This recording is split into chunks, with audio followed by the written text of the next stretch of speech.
Hello students, हम जो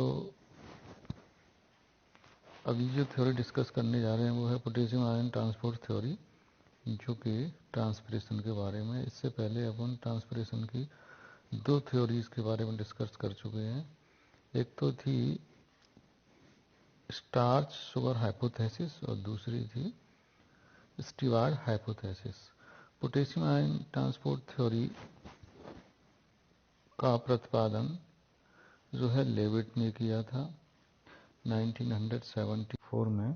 इस थ्योरी के अनुसार डे तथा नाइट में स्टोमेटल मूवमेंट निम्न प्रकार होता है। जैसा कि हम जानते हैं कि दिन के समय फोटोसिंथेसिस का प्रोसेस पाया जाता है, जिससे रेस्पिरेटरी CO2 को फोटोसिंथेसिस की क्रिया में यूटिलाइज कर लिया जाता है, जिससे पत्ती के अंतर्कोश के अवकाशों तथा इंटरसेलुलर स्पेसेस या तथा इंटरनल मीडियम में CO2 का लेवल कम हो जाता है। CO2 का लेवल कम होने पर pH की वैल्यू बढ़ जाती है। उच्च pH पर जो है स्टार्च की मात्रा जो होती है वो गार्ड सेल्स में डिसअपियर हो जाती है। स्टार्च जो है मुख्य रूप से ऑर्गेनिक एसिड्स में कन्वर्ट हो जाता है और ऑर्गेनिक एसिड में भी मैलिक एसिड में कन्वर्ट हो जाता है। अतः गार्ड सेल्स में स्टार्च से जो है दिन के समय मैलिक एसिड का फॉर्मेशन होता है। मैलिक एसिड जो होता है आगे चल करके डिसोसिएट हो जाता है मैलेट तथा हाइड्रोजन आयंस में। मैलेट आयंस तथा हाइड्रोजन आयंस में डिसोसिएट हो जाएगा मैलिक एसिड। और हाइड्रोजन आयंस जो होते हैं आयन एक्सचेंज प्रोसेस के द्वारा अन्य कोशिकाओं में, अन्य सब्सिडरी सेल्स में पोटेशियम आयंस के साथ एक्सचेंज हो जाते हैं, जिससे पोटेशियम आयंस जो होते हैं वो गार्ड सेल्स में प्रवेश कर जाते हैं। पोटेशियम आयंस के गार्ड सेल्स में प्रवेश करने के कारण गार्ड सेल्स में पर्याप्त मात्रा में पोटेशियम आयंस तथा मैलेट आयंस की सांद्रता बढ़ जाती है, जिससे पर्याप्त मात्रा में ऑस्मोटिक प्रेशर DPD का मान बढ़ जाता है। परिणाम स्वरूप अन्य सब्सिडरी सेल से जो है जल गार्ड सेल्स में प्रवेश कर जाता है।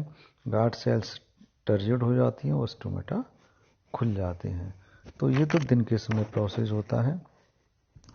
इस थ्योरी के अनुसार रात्रि के समय जो है फोटोसिंथेसिस का प्रोसेस नहीं पाया जाता है, जिससे श्वसनीय CO2 पत्ती के आंतरिक मीडियम में, इंटरसेलुलर स्पेसेस तथा सबस्टोमेटल कैविटीज में एकत्रित हो जाती है, जिससे pH की वैल्यू कम हो जाती है। CO2 के बढ़ने पर pH की वैल्यू कम हो जाएगी, क्योंकि हाइड्रोजन आयंस की सांद्रता बढ़ जाती है। pH के कम होने पर जो है एब्सिजिक एसिड की सक्रियता बढ़ जाती है। एब्सिजिक एसिड की सक्रियता के बढ़ने से जो है कोशिकाओं की गार्ड सेल्स की परमेबिलिटी चेंज हो जाती है, जिससे गार्ड सेल्स में पोटेशियम आयंस का प्रवेश अवरुद्धित होता है तथा पोटेशियम आयंस जो है गार्ड सेल से अन्य सब्सिडरी सेल्स में स्थानांतरित हो जाते हैं और मैलेट आयंस पुनः हाइड्रोजन आयंस के साथ जुड़ करके मैलिक एसिड का निर्माण करते हैं। तो पोटेशियम आयंस के ट्रांसपोर्ट अन्य कोशिकाओं में ट्रांसपोर्ट स्थानांतरित होने के कारण गार्ड सेल्स में ऑस्मोटिक प्रेशर का मान कम हो जाता है। गार्ड सेल्स में ऑस्मोटिक प्रेशर और DPD के मान कम होने से जल जो है अन्य सराउंडिंग सेल्स में एक्सोऑस्मोसिस के द्वारा स्थानांतरित हो जाता है। गार्ड सेल्स फ्लैसिड हो जाती हैं और स्टोमेटा क्लोज हो जाते हैं। तो इस तरह से पोटेशियम आयन ट्रांसपोर्ट थ्योरी के अनुसार जो है स्टोमेटल मूवमेंट पाया जाता है। इस थ्योरी के अनुसार भी स्टोमेटा दिन के समय खुलते हैं, रात्रि के समय बंद होते हैं। दिन के समय मैलिक एसिड का फॉर्मेशन होता है, जिससे मैलेट तथा हाइड्रोजन आयंस बनते हैं। Hydrogen ions ion exchange process के द्वारा अन्य सब्सिडरी सेल्स में चले जाते हैं। पोटेशियम आयंस गार्ड सेल्स में प्रवेश कर जाते हैं। गार्ड सेल्स की सांद्रता बढ़ जाती है, ऑस्मोटिक प्रेशर का मान बढ़ जाता है, जिससे जल अन्य सराउंडिंग सेल से गार्ड सेल्स में प्रवेश कर जाता है। गार्ड सेल्स टर्जिड हो जाते हैं, स्टोमेटा खुल जाते हैं। रात्रि के समय फोटोसिंथेसिस का प्रोसेस नहीं पाया जाता है, अतः CO2 का लेवल बढ़ जाएगा। CO2 का लेवल बढ़ने पर pH का मान कम हो जाता है। pH के मान के कम होने पर एब्सिजिक एसिड हार्मोन जो होता है उसके द्वारा गार्ड सेल्स की परमेबिलिटी चेंज हो जाती है, जिससे पोटेशियम आयंस का प्रवेश अवरोधित होता है। पोटेशियम आयंस के प्रवेश के अवरोधित होने से मैलेट आयंस पुनः हाइड्रोजन आयंस के साथ जुड़कर के मैलिक एसिड का फॉर्मेशन करते हैं। पोटेशियम आयंस अन्य सब्सिडियरी सेल्स में स्थानांतरित हो जाते हैं। गार्ड सेल्स की परमेबिलिटी, गार्ड सेल्स में ऑस्मोटिक प्रेशर का मान कम हो जाता है, जिससे जल अन्य सराउंडिंग सेल्स में चला जाता है। गार्ड सेल्स फ्लैसिड हो जाती हैं, स्टोमेटा क्लोज हो जाते हैं। तो ये हो जाएगा पोटेशियम आयन ट्रांसपोर्ट थ्योरी। कुछ प्लांट्स के अंदर जो है स्टोमेटा रात्रि के समय खुलते हैं और दिन के समय बंद होते हैं। तो इस तरह का जो मूवमेंट होता है प्लांट्स में, स्टोमेटल मूवमेंट होता है, उसको स्कॉटो एक्टिव मूवमेंट कहते हैं। इस तरह का मूवमेंट जीरोफिटिक प्लांट्स में पाया जाता है। ऐसे प्लांट्स जो सकुलेंट नेचर के होते हैं, जिनकी पत्तियां मांसल प्रवृत्ति की होती हैं, तो जो है ट्रांसपिरेशन की दर को कम करने के लिए इन प्लांट्स के अंदर दिन के समय जो है रंध्र बंद रहते हैं और रात्रि के समय रंध्र खुलते हैं। तो इन डार्क रात्रि के समय क्या होता है कि जो है इन पादपों की पत्तियों में जो है श्वसन के दौरान, ग्लाइकोलाइसिस के दौरान जो है ग्लूकोज का ब्रेकडाउन जो होता है वो इनकम्प्लीट ब्रेकडाउन होता है। इनकम्प्लीट ब्रेकडाउन के कारण जो है मैलिक एसिड का फॉर्मेशन हो जाता है। रात्रि के समय मैलिक एसिड बन जाएगा, जो कि मीजोफिल सेल्स के वैक्यूल्स में एकत्रित हो जाता है, क्योंकि ग्लूकोज का इनकम्प्लीट ब्रेकडाउन होता है। जब इनकम्प्लीट ब्रेकडाउन होगा तो CO2 जो है कम रिलीज होगा।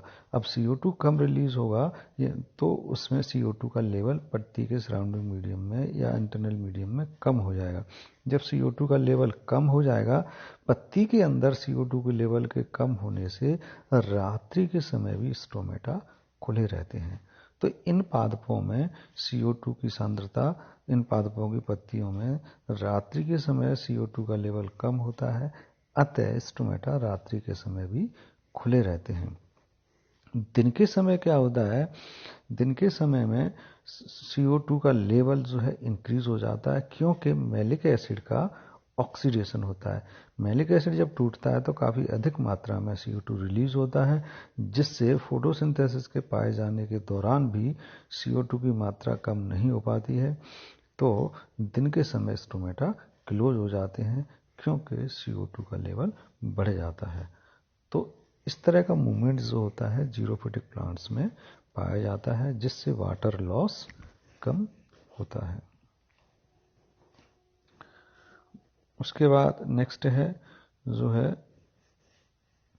Factors affecting stomatal movement. तो स्टोमेटल मूवमेंट को प्रभावित करने वाले जो कारक हैं वो है number first light, number second temperature, number third CO2 concentration, number 4 water deficit, number 5 pH value और नंबर 6 एब्सिसिक एसिड। तो लाइट की उपस्थिति में स्टोमेटा खुलते हैं और रात्रि में स्टोमेटा बंद रहते हैं, क्योंकि लाइट की उपस्थिति में CO2 का लेवल जो है फोटोसिंथेटिक पार्ट्स में कम हो जाता है, पत्ती तथा पत्ती के अंदर कम हो जाता है, जिससे CO2 का लेवल कम होने से स्टोमेटा जो है खुले रहते हैं। टेम्परेचर, जो ऑप्टिमम टेम्परेचर होता है तो 20 to 30 डिग्री सेल्सियस होता है। 0 डिग्री सेल्सियस पर स्टोमेटा बंद रहते हैं और तथा अत्यधिक टेम्परेचर पर भी जो है स्टोमेटा क्लोज हो जाते हैं, क्योंकि अत्यधिक टेम्परेचर पर जो है रेट ऑफ रेस्पिरेशन बढ़ जाता है, जिससे CO2 की सांद्रता